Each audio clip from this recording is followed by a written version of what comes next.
Movie के start में हमें डॉक्टर सुसैन को दिखाया जाता है, जो एक फार्मास्यूटिकल इंडस्ट्री के लिए काम किया करती थी और वो डिसीज को खत्म करने के लिए एक रिसर्च पर काम कर रही थी। मगर कंपनी के ओनर्स उसको ये रिसर्च खत्म करने के लिए कहते हैं क्योंकि उनके बहुत ज्यादा पैसे खर्च हो गए थे और कोई भी रिजल्ट उनके हाथ में नहीं आया था। तो डॉक्टर सुसैन उनसे 2 दिन का टाइम और मांगती है और कहती है कि 2 दिन में मैं आप लोगों को रिजल्ट्स दूंगी। और अब हम सुसैन और उसके साथ उसके हेड को देखते हैं और वो अपनी रिसर्च फैसिलिटी पर लेकर जा रही थी, जो बिल्कुल सुंदर के बीच में बनी हुई थी। वहां पर डॉक्टर सुसैन की कंपनी का जो ऑनर था वो उसको बायोलॉजिस्ट वेलकम करती है। वो बायोलॉजिस्ट इनको अपनी सारी रिसर्च फैसिलिटी दिखाती है और वहीं पर वो ऑनर एक आदमी को पानी में देखती है जो शार्क का ख्याल रखा करता था। इसका नाम कार्टर था और वो कार्टर को देखकर बहुत ज्यादा इम्प्रेस होती है और बायोलॉजिस्ट उस ऑनर को बताती है कि ये एक नॉर्मल शार्क है, मगर जिन पर हम एक्सपेरिमेंट कर रहे हैं वो साइज में काफी ज्यादा बड़ी हैं और उनको ये से अलग रखा गया है। अब वो बायोलॉजिस्ट ऑनर को आगे रिसर्च फैसिलिटी दिखाती है और वो उसको बताती है कि इस रिसर्च फैसिलिटी में 3 लेवल्स हैं।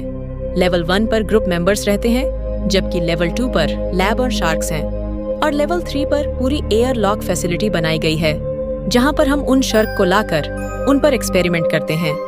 अब यहाँ पर हमें पता चलता है डॉक्टर सुसैन जो डिसीज पर रिसर्च कर रही थी वो दरअसल शार्क के माइंड में एक प्रोटीन था, क्योंकि शार्क अगर बूढ़ी भी हो जाती है तो ना तो उनको आईसाइट की प्रॉब्लम होती है और ना ही वो वीक होती हैं। इसके बाद लेवल 1 पर हमें कुक दिखाया जाता है, जो वहाँ पर सब लोगों के लिए डिनर तैयार कर रहा था। अब जब रात को कार्टर शार्क को खाना देने के लिए जाता है तो वो देखता है कि जो 2 बड़ी शार्क थी वो एक छोटी शार्क को खा रही थी। कार्टर फौरन से जाकर डॉक्टर सुसैन को बताता है और कहता है कि हमें थोड़ा सा और वेट करना चाहिए इस एक्सपेरिमेंट के लिए, मगर डॉक्टर सुसैन कार्टर की कोई भी बात नहीं सुनती और वो कहती है कि अगर हमने कल ये एक्सपेरिमेंट ना किया तो हमें ये पूरी रिसर्च फैसिलिटी बंद करनी होगी और इसके अलावा हमारे पास कोई दूसरा ऑप्शन नहीं है। और अब जो कंट्रोलर रूम की हेड थी वो यह देखती है कि आज मौसम खराब रहेगा और तूफान आने के भी चांसेस हैं और शाम होते ही ये लोग लेवल 3 पर टेस्ट करने की तैयारी स्टार्ट करते हैं। कार्टर टनल से होता हुआ एक शार्क को बेहोश कर लैब में ले आता है और वो शार्क बहुत ज्यादा बड़ी थी और डॉक्टर उस शार्क का स्कैन करते हैं। इसके बाद डॉक्टर सुसैन उस शार्क के माइंड में से वो प्रोटीन निकाल लेती है और फिर वो ड्रॉप पेशेंट के माइंड पर डालते हैं, जिसके बाद कुछ ही सेकंड्स में वो प्रोटीन एल्ज़मायर को खत्म कर देता है। इसका मतलब ये था कि उनकी रिसर्च कामयाब हो गई थी और वो अपने प्लान में सक्सेसफुल हो गए थे और वहां पर डॉक्टर शार्क को देख ही रहे थे। तभी अचानक से वह शार्क होश में आ जाती है और डॉक्टर का हाथ खा जाती है और उस डॉक्टर के बाजू से बहुत ज्यादा ब्लीडिंग हो रही थी। जब कार्टर ये देखता है तो वो एक गन लेकर उस शार्क को मारने जाता है, मगर डॉक्टर सुसैन उस शार्क को छोड़ देती है और वहां पर दूसरी तरफ जो कंट्रोलर ऑपरेटर की हेड थी वो हेल्प मांगती है और एक हेलीकॉप्टर हेल्प के लिए आ जाता है। लेकिन तूफान बहुत ज्यादा तेज था और वो हेलीकॉप्टर उस डॉक्टर के स्ट्रेचर को रस्सी से बांधकर ऊपर खींचता है और जो बाकी लोग थे वो उस तूफान से बचकर वापस से अपनी रिसर्च फैसिलिटी में अंदर आ जाते हैं।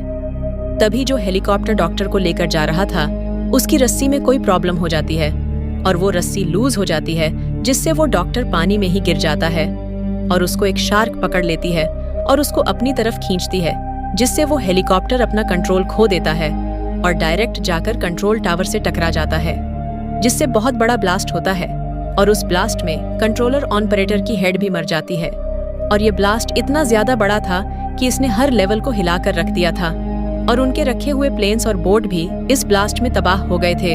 अब लैब में देखते हैं कि वो शार्क उस डॉक्टर के स्ट्रेचर को एक मिरर पर मार देती है और वो शीशा टूट जाता है और उस शीशे के टूटते ही इनके लैब में पानी आने लगता है। मगर तभी ये लोग किसी न किसी तरह वहां से बचकर निकल जाते हैं, मगर इनका लैब पूरा पानी में डूब चुका था। अब ये लोग लेवल 2 पर जाने की तैयारी करते हैं, लेकिन तभी ये देखते हैं कि स्टेयर्स में भी पानी आ चुका था और एलिवेटर भी काम नहीं कर रही थी और अब इनके पास ऊपर जाने का कोई भी रास्ता नहीं था।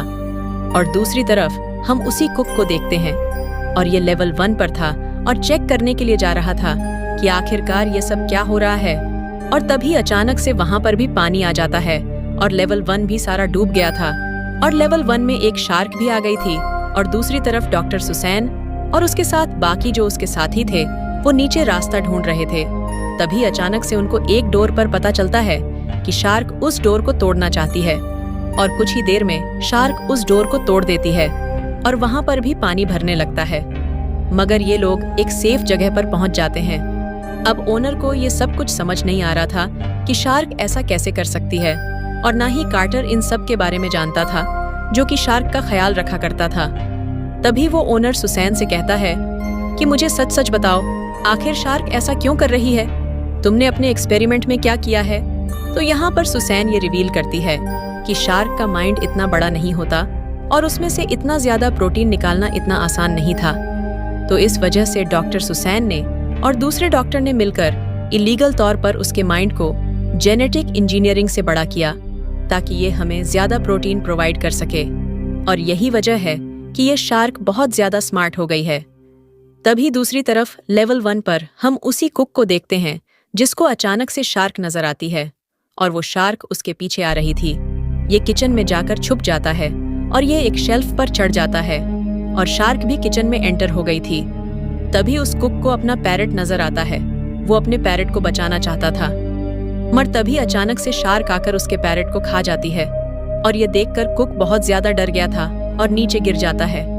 तभी शार्क दोबारा से उस कुक के पीछे आती है, मगर वो कुक इस बार ओवन में छुप जाता है और शार्क जब उसको खाने वाली थी तभी वहां पर ओवन की गैस ऑन हो जाती है और वो अपने आप को बचाने के लिए ऊपर का दरवाजा तोड़ता है और बाहर आ जाता है और वहां से दूर चला जाता है। वो अपने पास रखे हुए लाइटर को उस ओवन पर फेंक देता है, जिससे वहां पर एक ब्लास्ट होता है और उस शार्क के टुकड़े टुकड़े हो जाते हैं। और वहीं पर दूसरी तरफ कार्टर और बाकी सब लोग सबमरीन रूम की तरफ आते हैं, मगर तभी वो आकर देखते हैं कि सबमरीन भी टूट चुकी थी और यहाँ पर ये सभी लोग बहुत ज्यादा डर गए थे। तभी वहाँ पर जो इंजीनियर था वो सुसैन से लड़ने लगता है, क्योंकि वो बहुत ज्यादा डरा हुआ था।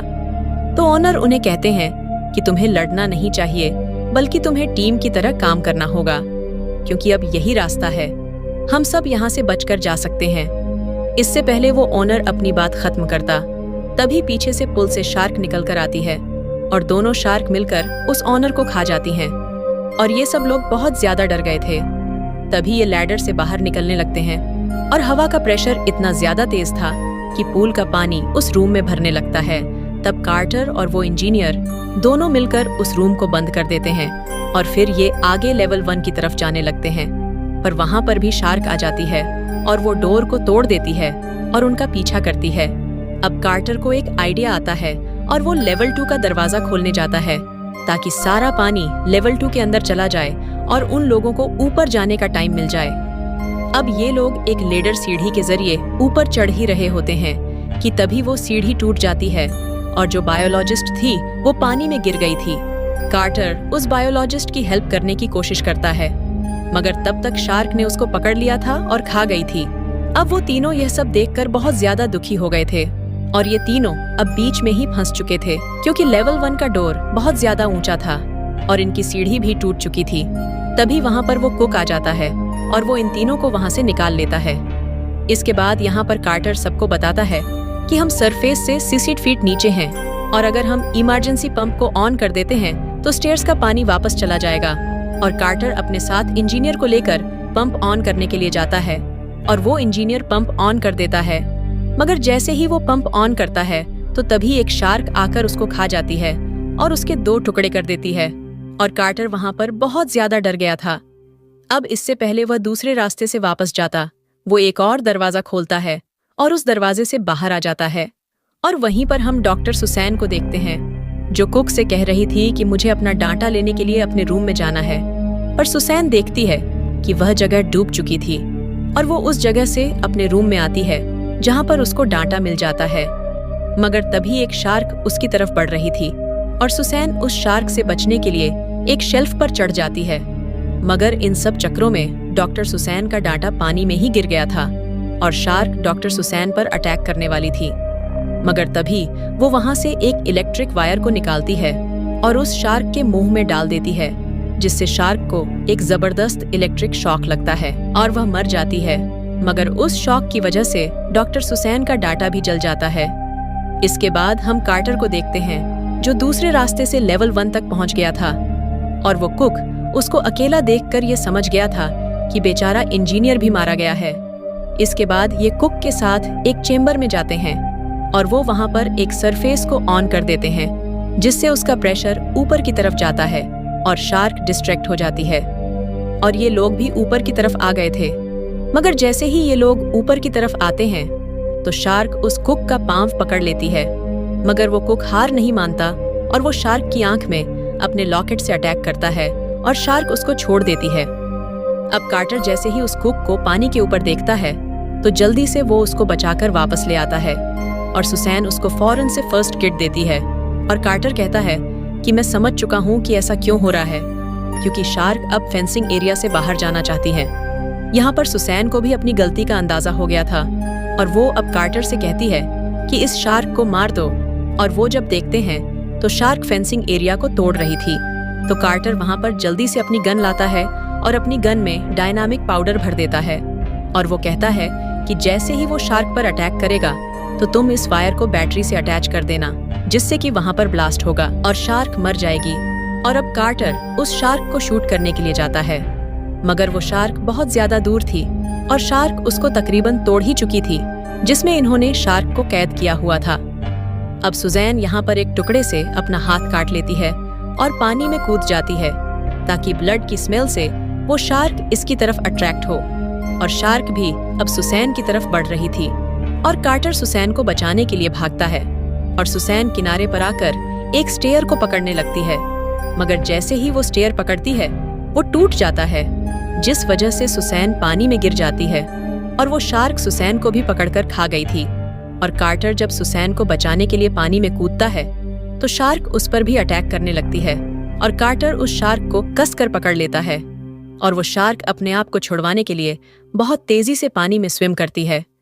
और दूसरी तरफ वो कुक उस तक पहुंच गया था और वो उस शार्क पर निशाना लगाता है। और जैसे ही वो उस शार्क पर निशाना लगता है तो कार्टर कहता है कि इसकी वायर को बैटरी के साथ जोड़ दो। और कार्टर खुद को उस शार्क से छुड़वा लेता है और कुक जैसे ही उस वायर को बैटरी के साथ अटैच करता है तो एक जोरदार ब्लास्ट होता है, जिससे कि उस शार्क के टुकड़े टुकड़े हो जाते हैं।